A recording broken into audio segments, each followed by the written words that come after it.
स्वागत है आप सबका मेरे channel mix Pitara of stories में। तो आज एक अगली कहानी आपको सुनाते हैं। आशा है आपको अच्छा लगेगा रोज़ रोज़ नई कहानी सुनने का। लेकिन कहानी का शीर्षक जो होगा उसके साथ आपको मॉरल ज़रूर मिलेगा, उससे शिक्षा हमें क्या मिलती है उस कहानी से वो ज़रूर मिलेगा। तो आज की कहानी का शीर्षक है चींटी और कबूतर। चींटी और कबूतर। तो आइए शुरू करते हैं। गर्मियों का मौसम था और एक चींटी को बहुत तेज प्यास लगी थी। गर्मी में वैसे ही प्यास लगती है, तो चींटी को भी बहुत तेज प्यास लगी थी।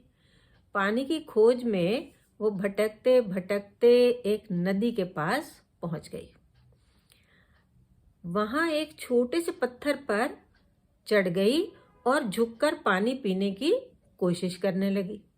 अब चींटी है, पानी पीने की कोशिश करने लगी झुककर उसमें। तो पानी पीने के लिए नीचे की तरफ झुकते समय वो नदी में गिर गई। अब झुक के पानी पी रही थी, नदी में गिर गई। अच्छे भले का बैलेंस बिगड़ जाता है। वो तो छोटी सी चींटी थी बेचारी। तो नदी के किनारे पेड़ पर बैठा कबूतर ये सब देख रहा था। एक नदी के किनारे पेड़ था, उस पे एक कबूतर बैठा हुआ था और वो सब ये देख रहा था कि एक छोटी सी चींटी और नदी में गिर गई है। उस चींटी को गिरते देखकर कबूतर को बड़ी दया आई उसकी हालत पर कि ये तो इतने बड़ी नदी में गिर गई है पानी में, अब इसका क्या होगा। तो उसने जल्दी से क्या किया, पेड़ की डाली से एक पत्ता तोड़कर चींटी के पास फेंक दिया।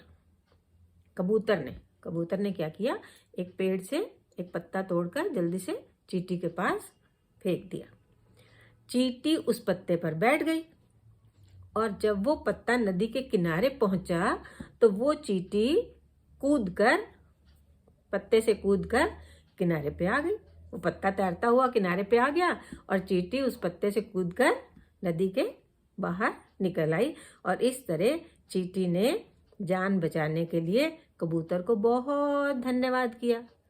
जब कोई काम करता है तो आप भी धन्यवाद देते हैं ना उसे कि आपने मेरे ये काम अच्छा कर दिया, मेरे को बचा दिया या मेरा ये काम पूरा कर दिया।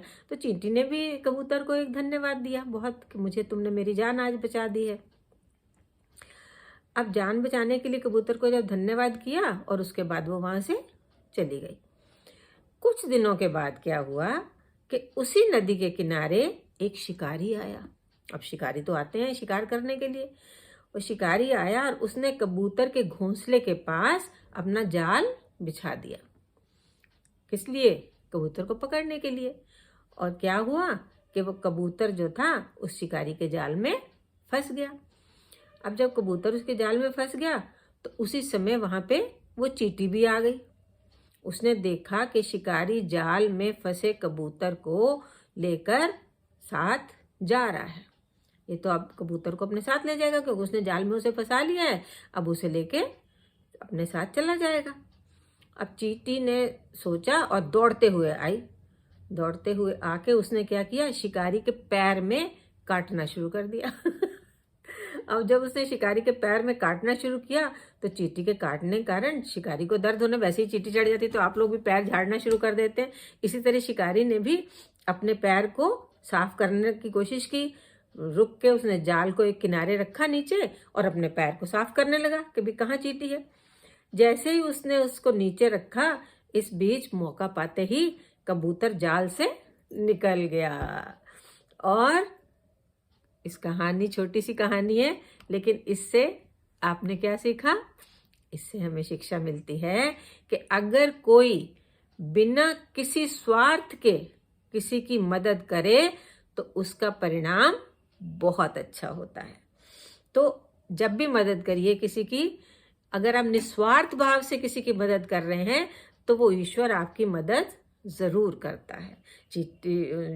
कबूतर ने निस्वार्थ भाव से चींटी को बचाया था और आज कबूतर की जान जब आफत में थी तो उसे भी भगवान ने चींटी के जरिए से बचा लिया। तो याद रखिए कि जब आप निस्वार्थ भाव से किसी की मदद करते हैं, किसी की सेवा करते हैं, तो उसका आपको बहुत अच्छा परिणाम जरूर मिलता है। इसी बात के साथ आज की कहानी यही समाप्त होती है। और अगर आपको ये कहानी पसंद आई हो तो प्लीज़ मेरे चैनल को लाइक, सब्सक्राइब और शेयर ज़रूर दोस्तों में करिए। अपने बच्चों को भी सुनाइए, सबको अच्छा लगेगा।